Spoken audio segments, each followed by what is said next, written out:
Adam, you posted on Facebook about this dog meat festival, which seems to come up annually at the moment. Yeah. That takes place in China. Yulin. Yulin in China. Yeah. Right. What are your thoughts? It's been running since 2010. It's got no religious or ceremonial value at all. Yeah. But the dogs are beaten and skinned alive, and then served around the country. And dog lover, had dogs in our family for a long time. That brings a lot of. Because you don't actually post loads of sort of political stuff like some people do on Facebook. No, and this is the one that really got you. Yeah, absolutely. Yeah, because of how I feel about dogs and how valued they are in our society and how they are in my own family. That seeing that really turns my stomach. Can we get some context on the festival? So it's a new one, and what's the point? Is it using the dogs as meat? It's for yes, food? for food. Right. Food, yeah. See, this is the thing. This is the point that struck me when I saw it on your Facebook page. Because, like I say, you don't necessarily post that much political stuff. Is the fact that it was a dog meat festival. Now, all you need to do is Google images of this festival, and you see how awfully they're treated. Yeah. However, the point that I was straight away drawn to was the fact that it was a dog meat festival, and the kind of debate that ranges around why that's such a bad thing in the Western world, in the UK in particular, which is a real animal-loving country, whereby someone from another country where different animals are revered might have a problem with a burger festival or a beef festival. In India, for instance, where a cow is sacred. Because also the animals are kept differently. Dogs in India are, in the most part, wild and roam the streets. Yeah. Whereas people own goats and cows and stuff like that. And there you go. So if you take away the barbaric judgment of them, I would never endorse this. None of us are trying to say this, but I think that this is the key point. It's the domestication of the animal that gets the outcry. And there was always a part of me that every year this comes around and people are in horror about it, I'm like, yeah, the treatment of them is absolutely awful, and there's no denying that. However, I think it raises wider issues that people like Peter cover. About kind of how we look at animals in this country anyway. And there was an article I read recently by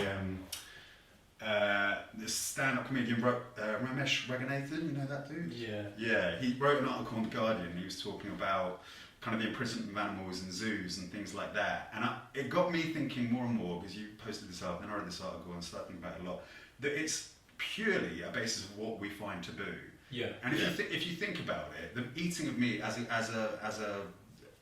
a concept at all is something that hypothetically in 100 years' time, if it becomes obsolete, if we no longer do that, we'll look at ourselves now and think it's barbaric that we eat meat. Yeah, absolutely.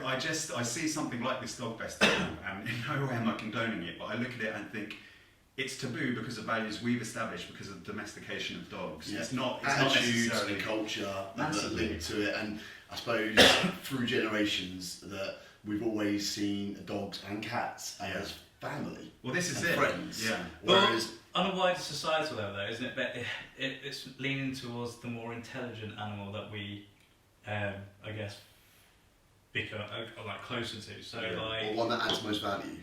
It's the whole thing about aquariums, right? So housing cetaceans, as in whales and dolphins, because they're clever, because they're intuitive, they're mammals. That's bad. Yeah. Right. But then housing fish and stuff like that, like lesser intelligent creatures, is okay. I mean, I see the point you're making. I think there's already a question mark over that anyway, because I think it has been. I read a Huffington Post article earlier, which was suggesting that pigs have similar, on the same level of intelligence as dogs. in some respects, and even showed signs of loyalty apparently as well. Well, there you go. And also, people are breeding pigs to be domestic animals as well. Now, as well. Well, So George Clooney's a fan of pigs. is he? I really hope we have a link to back that up. Otherwise, I'm going to have to superimpose an image of George Clooney. That is legit. George Clooney likes pigs. Yeah. Okay. I didn't think throughout any of this film would have a funny moment, but I managed to seal the deal there. Crowbar in a funny bit there.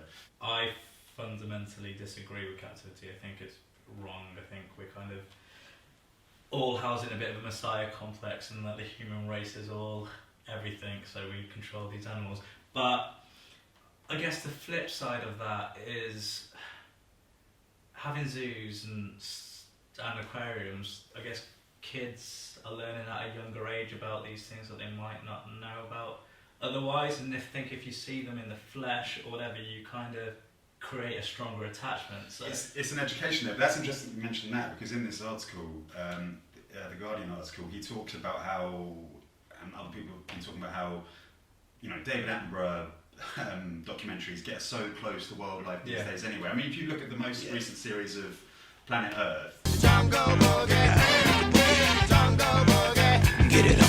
you're going to get a better experience of an animal in a way there than you are actually going into a zoo anyway. Yep. You're going to see everything. You're not being able to physically, see them, whatever, but it's as close as you could ever really want to get. And learn more about their lifestyle and Absolutely. In their natural habitat. Exactly. So I completely get that. Maybe that's what is different now. I mean, for me, growing up, there weren't as many kind of Planet Earth wasn't. We had Wildlife on One, which are like loads of aerial shots. I remember that. But where I first began to like animals and like learn about them and stuff was when I first went to the zoo. Yeah. And that's where I got all that kind of knowledge from. Now, it's... And now you're an animal lover. You're an animal lover as a result. Yeah, absolutely. And my good friend Holly, who's massive on animal rights, shared something with me recently. Got me thinking about how we will love dinosaurs. You're a big dinosaur fan. Love dinosaurs. In fact... Yeah. This is how much Vish loves dinosaurs. This is how much he loves them. He keeps a collection of dinosaurs in our living room. Okay.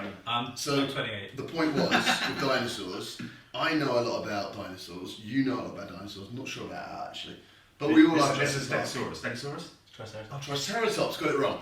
However, we were never around when they were, living and breathing. It's true. But we know a lot about them from reading, etc. So why do animals? I'm looking at them like I'm playing around with them. Like that's gonna.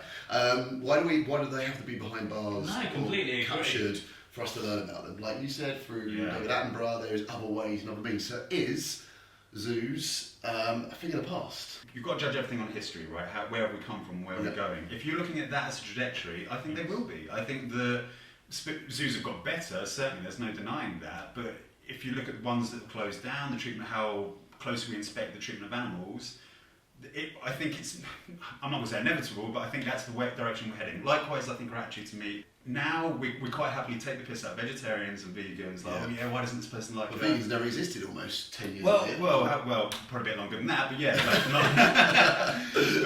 Another George Clooney quote. But yeah, enough of a long time ago, that was completely ridiculous. Even now, it's still used as a bit of a tool to beat people with, it's a bit of a joke, don't come to a barbecue, have a salad. Yeah. We still like to make a thing of it. However, you don't make friends with salad. You don't win friends with salad. You don't win friends with salad. Sorry.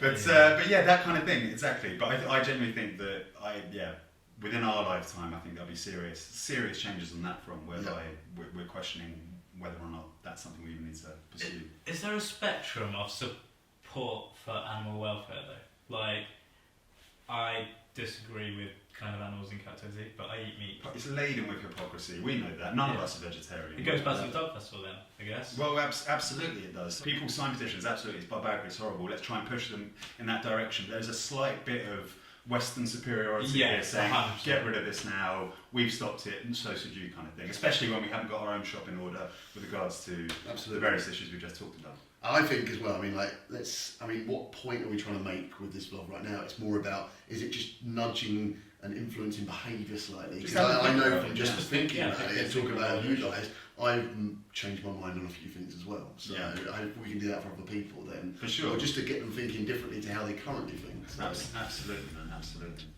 Cool. Right, should we have a dinosaur fight? Yeah.